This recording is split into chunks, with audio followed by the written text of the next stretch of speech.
வரலாற்றின்படி கோரேஸ் ராஜா கிறிஸ்துவுக்கு முன் 538வது ஆண்டிலே இஸ்ரவேலர் பாபிலோனிலிருந்து எருசலேமுக்கு செல்லலாம் என்று அனுமதி கொடுத்திருந்தார்.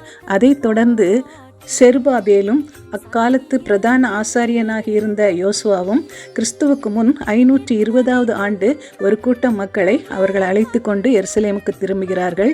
மீண்டுமாக கிறிஸ்துவுக்கு முன் 457வது ஆண்டிலே எஸ்ரா ஒரு கூட்ட மக்களை அழைத்து கொண்டு அவர் வழிநடத்தி எருசலேமுக்கு திரும்புகிறார்.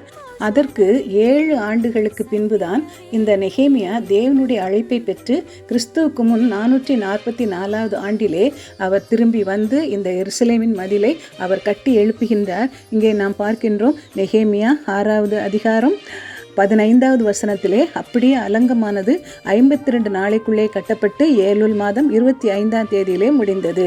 94 ஆண்டுகள் படாத என்னுடைய நகரத்திற்கு அந்த பாதுகாப்பை ஏற்படுத்தும்படியான அழைப்பை பெற்ற நெகேமியா 52 நாட்களுக்குள்ளாக அதை கட்டி முடிக்கிறதை நாம் பார்க்கின்றோம்.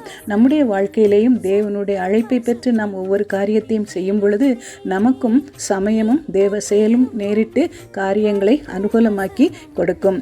அந்த நாட்களிலேயும் அந்த தொபியா ஒரு பெரிய பிரபுவனுடைய மருமகன். அந்த தொபியாவினுடைய மகன் இன்னொரு பிரபுவனுடைய குமாரத்தியை மணந்திருந்தான்.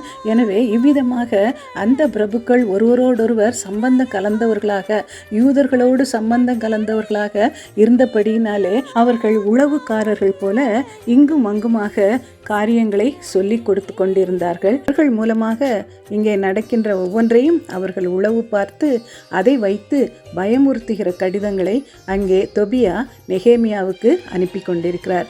ஆனாலும் நெகேமியா அவை எல்லாவற்றையும் தேவனுடைய பாதத்திலே வைத்து இந்த காரியம் தேவனால் கைகூடி வந்ததென்று சத்துருக்களும் அறிந்தார்கள் என்று நெகேமியா சொல்லி தேவனை மகிமைப்படுத்துகிறதை பார்க்கின்றோம்.